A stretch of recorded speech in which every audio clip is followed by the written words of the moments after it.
Temos uma longa tradição cristã que nos ajuda a reconhecer que Deus atua tanto na vida pessoal de cada cristão, como na família, ou na igreja, ou até mesmo numa nação, através de acontecimentos, de eventos, de fatos, muitas vezes, inclusive, alheios à nossa vontade. O apóstolo Paulo, escrevendo a sua carta aos discípulos de Jesus na capital do Império Romano, ele diz no capítulo 8 que Deus age através de todas as coisas para o nosso bem. A graça de Deus é sempre ativa, não importa as circunstâncias. O deserto é uma imagem bíblica que nos ajuda a compreender este processo. É o lugar onde nós nos vemos desprovidos da segurança que normalmente temos, onde os falsos deuses são desmascarados e onde o nosso falso ser também é revelado. O deserto, ele muitas vezes nos desestrutura para sermos novamente reestruturados. Na história bíblica, nós encontramos várias situações assim. Os 4 séculos e pouco da escravidão no Egito, os 40 anos de peregrinação do povo de Deus no deserto, a anarquia no tempo dos juízes, o sofrimento injustificável de Jó, a invasão de Judá e a destruição de Jerusalém por Nabucodonosor e o cativeiro babilônico que vem a seguir, os 40 dias de Jesus no deserto, a paixão, a crucificação de Jesus Cristo, o holocausto de Nero e vários outros eventos ao longo da história são símbolos desse deserto para dentro do qual muitas vezes nós somos chamados ou levados. Embora o deserto seja um lugar árido e solitário, ele também é um lugar de encontro, do encontro com Deus e do encontro conosco. É o lugar onde tudo aquilo que não é Deus perde o seu valor, para que possamos nos encontrar com Deus vivo e verdadeiro. Onde tudo aquilo que é falso em nós, ele é exposto, ele é revelado, vem à tona. A forma como nós cultivamos os falsos deuses nos leva também a cultivar uma falsa imagem de nós mesmos e uma falsa compreensão da realidade que nos cerca. E essas coisas estão muito mais presentes em nós e em nossa cultura do que somos capazes de imaginar. O fato é que precisamos ter em mente que Deus leva sempre muito a sério o pecado. E quando pecamos, nós temos que lidar não apenas com as consequências naturais do pecado, mas temos que lidar também com a ira divina. A provação no deserto por si só não conduz ninguém a um relacionamento melhor com Deus. Na maioria das vezes, o que acontece é o oposto. Mas é o lugar onde temos a chance de sermos transformados. Os 40 anos de deserto para os israelitas representa um longo caminho de libertação e transformação. Depois de 430 anos de cativeiro, certamente a cultura de escravidão moldou o jeito do povo viver. Embora a libertação fosse desejável, eles iriam precisar de um longo caminho para se despir de uma cultura de escravidão e entender o sentido da liberdade. A cultura da escravidão estava impregnada neles. Precisavam de um longo caminho para construir uma nova identidade. A presença dos deuses do Egito era muito forte entre eles e seria necessário um longo banho para se desfazerem da cultura idólatra e da cosmovisão confusa que eles adquiriram no Egito. Quando Deus instituiu a Páscoa em Êxodo 12, que aconteceu entre a 9ª e a 10ª praga, no verso 12 deste capítulo, Deus afirma que estava, por meio daquelas pragas, executando juízos sobre os deuses do Egito. Veja que Deus não estava ali fazendo o mal para as pessoas, não se trata disso, ele estava realizando um juízo sobre os deuses falsos, executando um juízo sobre toda a idolatria falsa do Egito, para que não só o povo do Egito, mas para que o povo, os israelitas, soubessem que Javé é o Senhor. O objetivo das pragas, como eu disse, não era matar pessoas, mas desmascarar os falsos deuses e afirmar o Deus verdadeiro, porque os falsos deuses também, muitas vezes, eles oferecem um sentido para a vida. Eles nos prometem dar aquilo que desejamos, mesmo que o resultado final seja a morte. Existe uma extraordinária pedagogia divina para o deserto. E em Deuteronômio 8, versos 2 e 3, eu gosto muito de todo o capítulo, mas vou ler apenas esses 2 versículos, nos ajuda a entender isso, e diz o seguinte: recordar-te-ás de todo o caminho pelo qual o Senhor teu Deus te guiou no deserto estes 40 anos, para te humilhar, para te provar, para saber o que estava no teu coração, se guardarias ou não os seus mandamentos. Ele te humilhou e te deixou ter fome, e te sustentou com o maná que tu não conhecias, nem teus pais o conheciam, para te dar a entender que não só de pão viverá o homem, mas de tudo que procede da boca do Senhor, disso viverá o homem. Nós temos aqui nesse texto uma narrativa bem clara da pedagogia do deserto, da pedagogia divina nos momentos de deserto. E essa pedagogia envolve 4 coisas importantes: humilhar, provar, conhecer o coração e sondar a integridade e a fidelidade. E eu gostaria de rapidamente considerar com vocês esses 4 propósitos. O primeiro deles, para te humilhar. Humilhar não é diminuir nem envergonhar alguém, mas levar essa pessoa, ou igreja, ou mesmo uma nação, uma sociedade, a perceber a realidade sobre quem eu sou, quem nós somos, sobre como que a nossa sociedade, ou a nossa igreja se estrutura.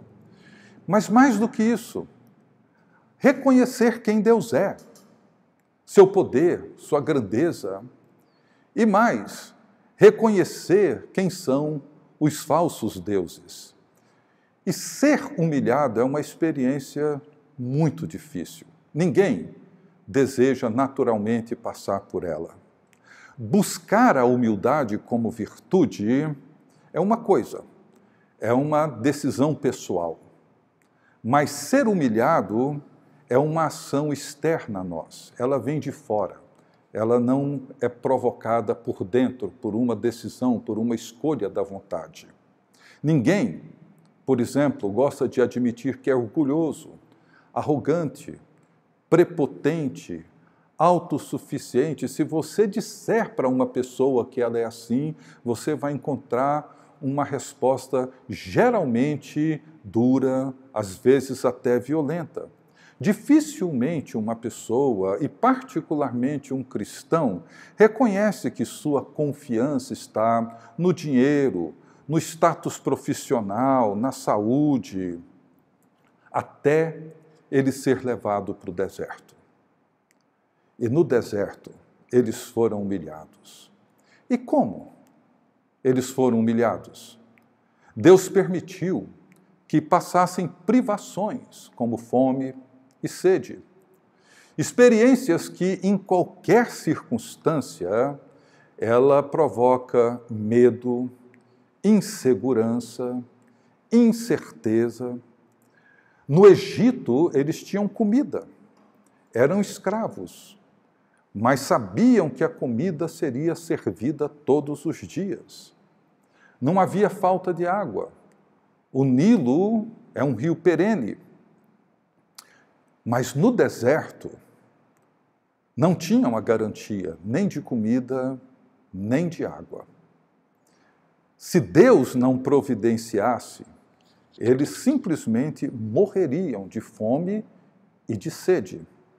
E Deus os deixou ter fome. E essa condição de impotência e vulnerabilidade humilha qualquer pessoa em qualquer circunstância, ou produz revolta. O mundo de hoje tornou-se incapaz de reconhecer a sua própria miséria.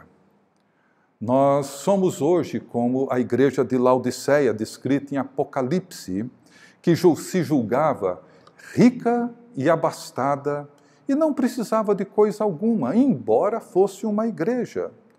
Ela não precisava nem mesmo de Jesus, que encontrava-se do lado de fora, batendo na porta, pedindo para que abrissem, para que pudesse cear com eles e eles com o seu Senhor. Se não formos humilhados, corremos o risco de sermos intoxicados pelo próprio orgulho. Porém, Deus não só os deixou ter fome, mas os sustentou com o maná. Ele os sustentou para que compreendessem que somente Deus poderia dar vida e sustento a eles. Nenhum Deus do Egito faria o que Deus fez por eles. Não foi fácil aprender essa lição, muitos certamente não aprenderam. Não foi fácil para eles, não é para nós, mas é uma lição necessária quando nos tornamos incapazes de andar humildemente diante do nosso Deus. O segundo princípio pedagógico foi o de provar. E aqui nós descemos mais um degrau na escola divina. A fé e a confiança em Deus precisava ser testada. E foi testada até o seu limite. É razoavelmente fácil dizer que confiamos em Deus quando nos sentimos seguros, com a sensação de que temos nas mãos o controle de tudo, inclusive do futuro, e a vida segue estável, sem turbulências, mesmo estando no Egito. Existe, sim, alguma estabilidade, segurança, até mesmo no Egito. Muitos preferem uma escravidão estável do que a liberdade que Cristo oferece. A ciência, a tecnologia, a segurança profissional são deuses que nos oferecem solução para os nossos problemas e garantem a segurança. Muitos hoje olham para as mãos desses deuses esperando que o socorro venha de algum laboratório, de uma nova tecnologia. E pode vir, mas é preciso lembrar o salmista quando ele diz que o nosso socorro, ele vem do Senhor, que fez o céu e a terra. Todos os outros, eles vêm, e muitos virão, mas servirão para uma crise, servirão para uma fase da vida, mas em algum momento nós precisamos nos dar conta de que o nosso socorro vem do alto, vem do Senhor que fez o céu e a terra. Outro Deus que é desmascarado no deserto, e nos desertos que enfrentamos hoje, é o consumismo. E eu não me refiro aqui à necessidade ou prazer de comprar, adquirir, acumular, não se trata disso, mas de um ídolo que transforma tudo num produto que pode ser adquirido. E dessa forma, nós consumimos religião, nós consumimos casamento, nós consumimos sexo, nós consumimos relacionamentos, compramos segurança, compramos a saúde, compramos a esperança, compramos o futuro. E tudo diz respeito à minha capacidade de adquirir essas coisas e a satisfação que elas podem me dar. Nada diz respeito a Deus, nada disso diz respeito ao outro.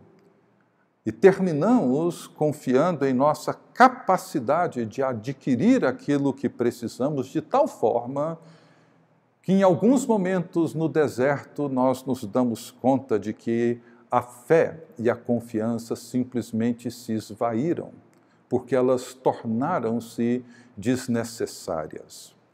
É preciso sermos provados para ver em que pé encontra-se a nossa confiança e a nossa fé no nosso Senhor. O terceiro princípio pedagógico é conhecer, mergulhar nas entranhas do nosso próprio coração. E aqui descemos mais um degrau. A pedagogia divina nos leva a um mergulho nos abismos da alma humana. Deus precisava trazer à luz o que se passava no coração daquele povo. Eles precisavam entrar em contato, conhecer as suas motivações mais profundas, seus segredos inconfessáveis, seus desejos iníquos. O profeta afirma que o coração humano é enganoso e desesperadamente corrupto. Desmascará-lo requer um longo e árido deserto. Dificilmente alguém faria isso por conta própria, porque abrigamos no coração inúmeros falsos deuses que nos iludem e nos enganam. A cultura narcisista e o culto ao ego estão presentes em todo lugar. Nas redes sociais, na política, na religião, nas novelas. A identidade humana moderna é construída de aparências. Admiramos e cultuamos a imagem falsa, arquitetada por profissionais que fabricam a mentira. O deserto é o lugar onde o coração humano é desnudado. E é por isso que, num período de crise, que podemos chamar de um deserto, seja por causa do desemprego, de um conflito familiar, de uma quarentena obrigatória, muita coisa vem à tona. Muita ira reprimida, pela negação das nossas memórias e das nossas histórias. A ansiedade é intensificada pelo desmascaramento dos falsos deuses. E isso produz em nós sentimentos confusos e complexos. A solidão surge de uma forma violenta como consequência de um longo processo de cultivo de relacionamentos superficiais. A crise da fé emerge pela negligência longa de práticas dos exercícios espirituais, do culto, da comunhão, da leitura bíblica, da oração e de tantos outros. E por fim, o último degrau dessa pedagogia divina do deserto é provar a nossa fidelidade e a nossa obediência.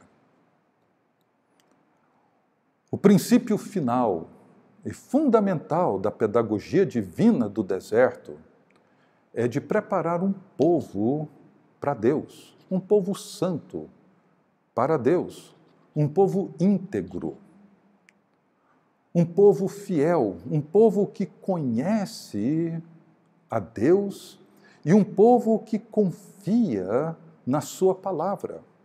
O deserto nos ajuda a reconhecer que vivemos pela palavra que procede da boca do Senhor. É ela que nos sustenta e garante a nossa vida. É ela que nos ajuda a vencer os falsos deuses, a construir um caráter sólido, a ter integridade nos nossos relacionamentos, emoções e sentimentos maduros. Foi por meio da palavra que Jesus venceu o diabo no deserto. Está escrito, está escrito, está escrito. Todas as propostas sedutoras do inimigo foram vencidas pela palavra de Deus e pela confiança no Pai. O deserto de Jesus revelou o caráter íntegro, fiel, verdadeiro de Jesus Cristo. Nós temos vivido um período de deserto. Essa quarentena tem nos levado a repensar a vida, repensar a fé, valores, relacionamentos. Tem nos humilhado, tem humilhado muita gente, tem provado, sim, tem levado muita gente aos limites da sua fé. Ela tem vasculhado e desvendado os segredos do nosso coração. E esse tempo é um tempo extraordinariamente rico, porque é um tempo onde nós temos a oportunidade de desmascarar os falsos deuses e todas as falsidades que abrigamos dentro de nós. Eu ouço todos os dias muita gente dizendo que isso vai passar e que o mundo será melhor. Bem, que vai passar, acredito que sim. Mas que o mundo, ou que nós seremos melhores, eu não sei. Podemos sair desse período piores do que entramos nele. Muito piores. Eu não sei.